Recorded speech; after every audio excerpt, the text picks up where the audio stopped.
Hello friends, welcome to our YouTube channel Medicare nursing hub. तो friends, जैसा कि आप लोग जानते हैं कि हमने अभी कार्डियोवास्कुलर सिस्टम के अंदर जो भी ड्रग्स यूज़ की जाती हैं, उनके बारे में हम स्टडी कर रहे हैं। उन टॉपिक्स को हमने कंटिन्यू कर रखा है। तो आज का जो हमारा टॉपिक रहने वाला है या जो हमारी ड्रग्स रहने वाली हैं, वो रहने वाली हैं एंटी हाइपरटेंसिव ड्रग्स। यानी कि ऐसे मेडिसिन जो कहाँ यूज़ करते हैं अपन हाइपरटेंशन के अगेंस्ट, यानी कि हाइपरटेंशन की कंडीशन से प्रिवेंट करने के लिए जो मेडिसिन प्रोवाइड की जाती है, उनको अपन क्या बोलते हैं? Anti hypertensive medicine. बात करते हैं क्या होता है, क्या चीज़ें हैं, कौन-कौन से ड्रग यूज़ करना है। देखो, हमने अभी तक क्या बहुत सारा क्लासिफिकेशन पढ़ लिया, हमने बार-बार बहुत सारी डोज़ पढ़ ली। सबके हमने specific side effect, indication, Contra indication सब देखे हैं। तो अब जो आने वाले हमारे टॉपिक रहेंगे, उसमें हम क्या करेंगे, वो कंबाइंडली बस नॉर्मल देख के कौन-कौन से ड्रग्स यूज़ करने हैं, उसके बाद हम इसके जो स्पेसिफिक अगर कोई इंडिकेशन, कॉन्ट्रा इंडिकेशन है, वो बताने के बाद डायरेक्ट नर्सिंग रिस्पॉन्सिबिलिटी पे फोकस करने वाले हैं। क्लियर? तो बात करते हैं हम कि हमारे क्या होता है। पहले हम देखते हैं हाइपरटेंशन क्या होता है। तो हाइपरटेंशन कैसी कंडीशन होती है? The persistent elevation of the blood pressure more than the 140/90 mm of Hg in two reading every 6 hour। अगर किसी पर्सन के अंदर जो ब्लड प्रेशर होता है वो 140/90 mm ऑफ Hg से ज्यादा अपन को देखने को मिल रहा है, कब? जब हम 2 बार रीडिंग लेते हैं, कब? Every 6 hours. अगर किसी के एक बार बीपी इतना देखने को मिलेगा, यानी कि हमें देखने को मिला कि एक बार ब्लड प्रेशर कितना हुआ हमारे 140/90, तो हम उसको कंसिडर नहीं करेंगे किसमें कि भाई उसके क्या हो चुका है, हाइपरटेंशन हो चुका है। उस चीज को हम हाइपरटेंशन में कंसिडर नहीं करेंगे। हम क्या देखते हैं कि हम रीडिंग को 2 बार लेंगे और कितने टाइम ड्यूरेशन के बीच बीच में लेंगे, हम 6 आवर का टाइम ड्यूरेशन इंटरवल लेते हैं। इस कंडीशन को हम क्या बोलते हैं? मेनली हाइपरटेंशन बोलते हैं, यानी कि ब्लड प्रेशर। बात करते हैं the anti hypertensive drug increase the vasodilation. अब यार, अपन जो मेडिसिन यूज कर रहे हैं वो मेडिसिन कर क्या रही है? तो वो मेडिसिन क्या करती हैं? The anti hypertensive drugs increase the vasodilation. ये क्या करती हैं? इंक्रीज कर देती हैं किसको? वेजो डायलेशन को, and decrease the cardiac output. और जो कार्डियक आउटपुट होता है उसको कर देती हैं डिक्रीज, जिसका रिजल्ट हमें क्या देखने को मिलता है? Can cause decrease the workload of the heart muscles. जिसके वजह से हमें क्या देखने को मिलता है? हार्ट मसल्स के ऊपर जो वर्कलोड होता है वो डिक्रीज हो जाता है। Clear? Some example of antihypertensive drug. अब कुछ एग्जांपल्स हैं कि हम कौन कौन से मेडिसिन को यूज कर सकते हैं। तो हम सबसे पहले बात करें, हम बात करते हैं कैल्शियम चैनल ब्लॉकर की। हमने इसके बारे में कई बार पढ़ लिया।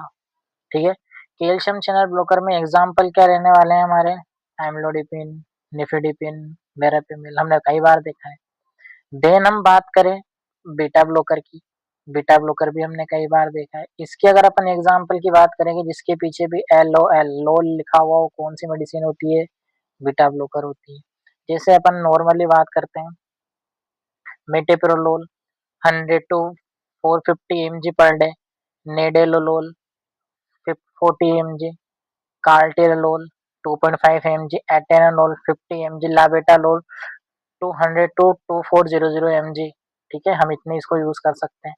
नेक्स्ट अपन बात करते हैं, हमने अभी तक 2 क्लासिफिकेशन देखे हैं। कैल्शियम चैनल ब्लॉकर, ये तो क्या करेंगे? कैल्शियम को बाइंड होने से ब्लॉक कर देंगे। बीटा ब्लॉकर्स क्या करते हैं? बीटा रिसेप्टर को ब्लॉक कर देते हैं, इससे हार्ट की एक्टिविटी हो जाती है डिक्रीज, और जो प्रेशर होता है वो भी हो जाता है कम। हमने इनको पहले के वीडियोस में सारा कंप्लीट किया है। तो अगर आपने अभी तक उन वीडियोस को वॉच नहीं किया है तो आप पहले पहले की वीडियो को कंप्लीट करें, देन आप अब इसको वॉच करें। बात करते हैं अपन थर्ड क्लासिफिकेशन की। थर्ड क्लासिफिकेशन क्या रहने वाला है? थर्ड क्लासिफिकेशन है हमारे एसईई इनहिबिटर। एसी इनहिबिटर का मतलब क्या होता है? एंजियोटेंसिन कन्वर्टिंग एंजाइम इनहिबिटर, यानी कि ऐसी मेडिसिन जो क्या करती हो, एंजियोटेंसिन फर्स्ट को सेकंड में कन्वर्ट होने से प्रिवेंट कर देती है। अब ऐसा एंजाइम जो क्या करेगा कि वेजो कॉन्ट्रिक्शन करने से प्रिवेंट करेगा। Clear?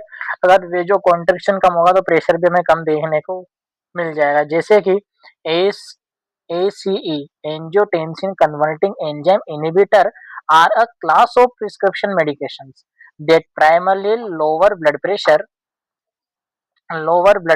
and protect the heart and kidney। ये क्या करते हैं? ब्लड प्रेशर को डिक्रीज करते हैं, प्रोटेक्ट करते हैं किसको? हार्ट को और किडनी को। They do this by blocking an enzyme that causes the blood vessels to narrow. ये क्या करते हैं? एंजाइम को ब्लॉक कर देते हैं जो क्या करने वाले होते हैं? ब्लड वेसल्स को नैरो करने वाले होते हैं, allowing blood to flow more freely and reduce the heart workload. ये क्या करते हैं, ब्लड को अलाउ करते हैं कि वो अपनी बॉडी में फ्रीली मूवमेंट कर सके, जो हार्ट के ऊपर जो वर्कलोड आ रहा था उसको कर देते हैं डिक्रीज। यानी कि हम हाइपरटेंशन की कंडीशन में क्या प्रिस्क्राइब कर सकते हैं, एसीई इनहिबिटर यूज कर सकते हैं। एसीई इनहिबिटर का मतलब क्या होता है, एंजियोटेंसिन कन्वर्टिंग एंजाइम इनहिबिटर। बात करते हैं कि एग्जाम्पल क्या रहने वाले हैं इसके, तो मोस्ट कॉमन हमें एग्जाम्पल क्या देखने को मिलता है, लिस्नोप्रिल, रामीप्रिल, एनाराप्रिल, बेंजोप्रिल और कैप्टोप्रिल। ये क्या मोस्ट कॉमन एग्जांपल है, जिस भी मेडिसिन के पीछे की क्या लगा हुआ हो, प्रिल लगा हुआ हो, तो समझ जाओ कि मेडिसिन कौन सी है बेटा, अपने एसीई इनहिबिटर मेडिसिन होती है। बात करते हैं अपन नेक्स्ट डायूरेटिक्स मेडिसिन की, किसकी करते हैं, डायूरेटिक मेडिसिन, यानी कि ऐसी मेडिसिन जो क्या करते हो, यूरिन आउटपुट को इंक्रीज कर देते हो। अब देखो हाइपरटेंशन वाली कंडीशन है, तो हाइपरटेंशन वाली कंडीशन में बॉडी के अंदर वॉल्यूम पहले से बढ़ा हुआ है, तो अगर अपन ब्लड वॉल्यूम को डिक्रीज कर देंगे, क्या कर देंगे लालाओं, ब्लड वॉल्यूम को कर दो डिक्रीज, तो इस वजह से बॉडी के अंदर क्या देखने को मिलेगा हमें, फ्लूइड डिक्रीज, और फ्लूइड डिक्रीज होने की वजह से प्रेशर कम, तो जो एचटीएन की कंडीशन थी वो कैसी हो जाएगी, डिक्रीज। क्लियर। तो डायरेटिक्स हम यूज कर सकते हैं, डायरेटिक्स भी हम किस टाइप के, बहुत बड़ा क्लासिफिकेशन है डायरेटिक्स का, तो अपन इसमें देखते हैं कि हम डायरेटिक कौन कौन से यूज करने वाले हैं।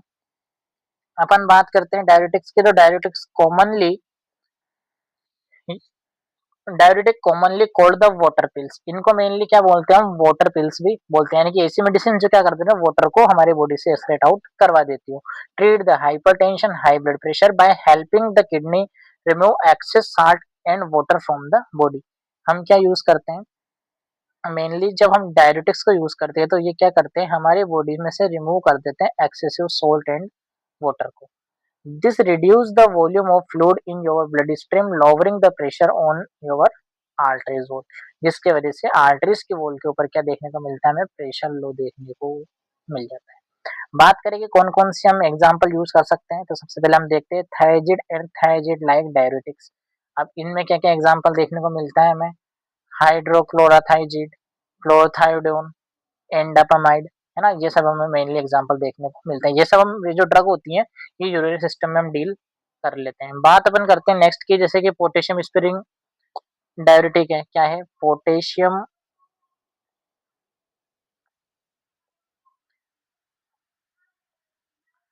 Potassium spring diuretics.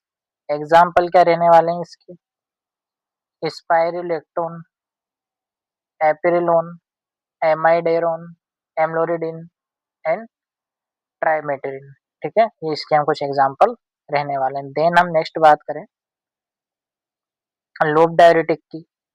Most common lobe diuretic क्या देखा जाता है हमारे, रोसोमाइड, जिसको हम किसके नाम से जानते हैं, लेसिक्स के नाम से, ब्यूटेनामाइड, टोरसेमाइड, ये सब क्या होते हैं, एग्जाम्पल देखने को मिलते हैं हमें लोब डायरेटिक। बात करें कि क्या इंडिकेशन रहने वाले हैं हमारे किसके, एंटी हाइपरटेंसिव ड्रग।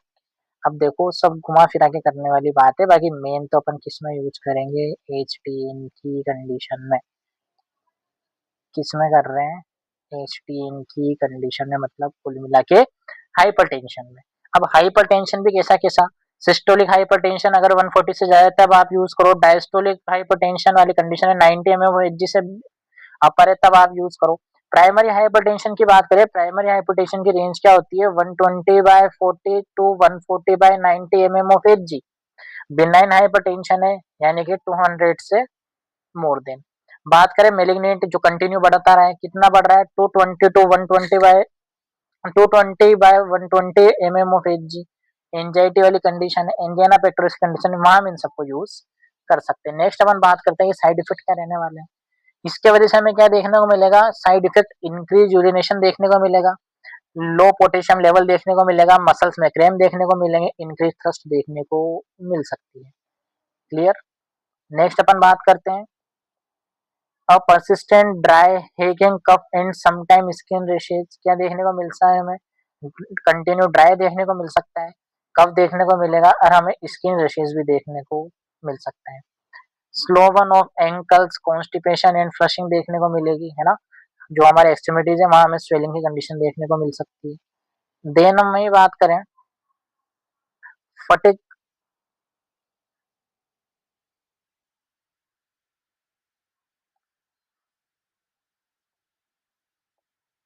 हम वही बात करें, फटीग देखने को मिल सकता है हमें।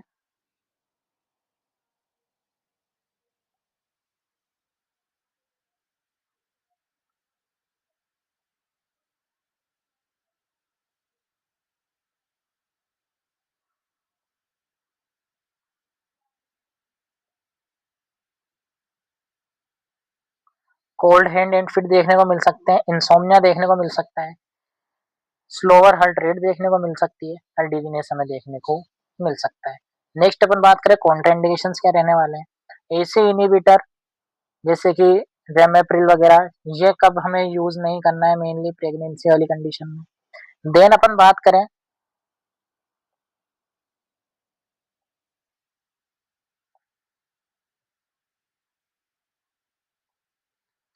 पोलीयूरिया की कंडीशन में, ठीक है, हाइपोटेंशन की कंडीशन में यूज नहीं करना है, पहले तो उसके ब्लड प्रेशर लो है। अगर आई से भी बढ़ा हुआ है, मतलब इंट्राक्रेनियल प्रेशर अगर इंक्रीज है, तब आप यूज मत करो, क्योंकि प्रेशर वो क्रिएट होगा। शोक वाली कंडीशन में हम यूज नहीं करेंगे, लैक्टेशन में यूज नहीं करेंगे, रीनल फेलियर यानी किडनी फेल वाली कंडीशन में यूज नहीं करेंगे। और सबसे ज्यादा मोस्ट कॉमन हाइपर सेंसिटिविटी, अगर किसी पेशेंट को ड्रग के रिगार्डिंग क्या है हाइपर सेंसिटिविटी है, तो हम यूज नहीं करेंगे। मोस्ट कॉमन हम बात करते हैं हम नर्सिंग रेस्पॉन्सिबिलिटी के बारे में। किसके बारे में करते हैं? नर्सिंग रेस्पॉन्सिबिलिटी के बारे में।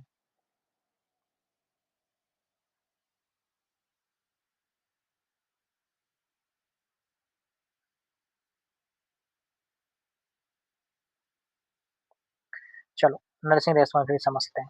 हमें क्या करना है, टाइम टू टाइम क्या करना है, वाइटल्स चेक करने हैं, जिसमें वाइटल्स में mainly always measure the blood pressure and heart rate before giving the any anti hypertensive medicine. Provide करने से पहले क्या चेक कर लो कि पेशेंट का बीपी और एचआर कितनी है। देन अपन को क्या देखना है, एस्टैब्लिश पैरामीटर। पैरामीटर क्या एस्टैब्लिश करना है अपन को, be aware to prescriber parameter as a general rule, hold the medication and notify the provider if systolic BP is below 90 to 100 M of H. किसी का सिस्टोलिक बीपी कितने से कम आ रहा है, 90 या 100 से बिलो, तब अपन फिर अब क्या करेंगे, इसको एंड टू एंड नोटिफाई करेंगे। जो भी अपना हेल्थ केयर प्रोवाइडर है उसको, डॉक्टर फिजिशियन को हम बताएंगे। और if the heart rate is below 60 beat per minute for agent like the beta blocker और कैल्शियम चैनल ब्लॉकर। अगर जब भी आप क्या प्रोवाइड कर रहे हो, कैल्शियम चैनल ब्लॉकर वगैरह दे रहे हो या बीटा ब्लॉकर दे रहे हो, और अपन ने देखा कि यार उसका तो क्या था, जो हार्ट बीट थी वो कितनी थी, बिलो 60 थी, तब आप इसको क्या यूज नहीं करोगे। और जो हमारा जो भी डॉक्टर है उसको हम क्या करते हैं, नोटिफाई करवा देते हैं। बात करते हैं नेक्स्ट, रिव्यू ऑफ लैब्स, यानी कि लैब्स रिव्यू करना है। अब लैब्स रिव्यू किसकी रिगार्डिंग करना है, हमें check the baseline renal and electrolyte panels. हमें क्या करना है, पहले जो बेसलाइन रीनल मैकेनिज्म है उसको असेस करना है। क्यों? क्योंकि वो किस में हेल्प करती है, हमारे potassium level for the ACE inhibitor and potassium sparing diuretic to prevent the hyperkalaemia and the hypokalaemia. क्योंकि जो एसीई इनहिबिटर होती है वो क्या करती है, हाइपर कैलेमिया की कंडीशन को कोज कर सकती है। क्यों? क्योंकि इस वजह से हमें क्या देखने को मिलता है कि हाइपोकेलेमिया हाइपर कैलेमिया की कंडीशन से प्रिवेंट करने के रिगार्डिंग हम क्या करते हैं कि रीनल फंक्शन टेस्ट को टाइम टू टाइम असेस करते रहते हैं। देन सबसे जो मोस्ट कॉमन होता है हमारे,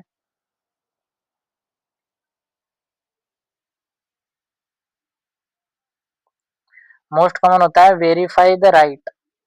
ठीक है, क्या राइट वेरीफाई करना है अपन को, verify the right, follow the right of medication administration, right patient, right drug, right dose, right route, right time and right documentation. Clear. Then अपन बात करते हैं ऑब्जर्व फॉर टॉक्सिसिटी। टॉक्सिसिटी को ऑब्जर्व करेंगे, जिसमें डॉक्यूमेंट एनी एडवर्स सिम्टम और sign that patient blood pressure is too low. अगर patient को क्या हुआ, अपन ने मेडिसिन तो प्रोवाइड करी, लेकिन है ना ज्यादा अमाउंट में प्रोवाइड करने की वजह से कुछ एडवर्स सिम्टम्स आने लग गए, जैसे कि डिजीनेस, वीकनेस और फेंटिंग देखने को मिल सकती है। Then emphasise the importance of taking in medication exactly as prescribed even when feeling well. क्या है कि अपन उसको बताएंगे पेशेंट को कि आपको जैसे मेडिसिन प्रिस्क्राइब की गई है, आप वैसे ही उसको यूज करो, ताकि आप क्या कर सकें, जल्दी से रिकवर कर सकें। Support the drug regiment by providing the education on a low sodium diet. हम पेशेंट को बिल्कुल एक डाइट प्लान बना के देंगे, जिसमें हम जो भी डाइट बनाएंगे वो किसके रिगार्डिंग बनाएंगे, हाइपरटेंशन के रिगार्डिंग। तो हम उसको पेशेंट को एजुकेशन भी प्रोवाइड करेंगे कि आप क्या low, low sodium diet use करें, वेट मैनेजमेंट करेंगे। इसके साथ साथ हम पेशेंट को रेगुलर एक्सरसाइज और स्मोकिंग को कंप्लीटली सिजेशन करने के रिगार्डिंग बोलेंगे। देन हम बात करें teach the patient how to recognise and report symptoms of hypertensive crisis. कहीं ऐसा तो नहीं हुआ सडनली बहुत ज्यादा किसी का क्या हो चुका है, ब्लड प्रेशर इंक्रीज हो चुका हो, तो उनके सिम्टम्स को भी हमें टाइम टू टाइम असेस करना है। और वो सिम्टम हमारे मेनली क्या रहने वाले हैं, जैसे कि सीवियर हेडेक है, ब्लड विजन है, चेस्ट पेन वगैरह देखने को मिल सकता है। तो फ्रेंड्स आज हमने कंप्लीट किया एंटी हाइपरटेंसिव ड्रग्स के बारे में। जो भी हमने क्लासिफिकेशन देखा है, हमने इसके mechanism of action, adverse effect, dose, route, ये सब हमने पहले की वीडियोस में कंप्लीट कर रखा है। तो अगर आपने अभी तक उनको कंप्लीटली नहीं देखा है तो आप एक बार उनको मस्ट वॉच करें। Clear friends? अगर आपको वीडियोस अच्छे लगे तो चैनल को लाइक करें, शेयर करें, सब्सक्राइब करें। Thank you.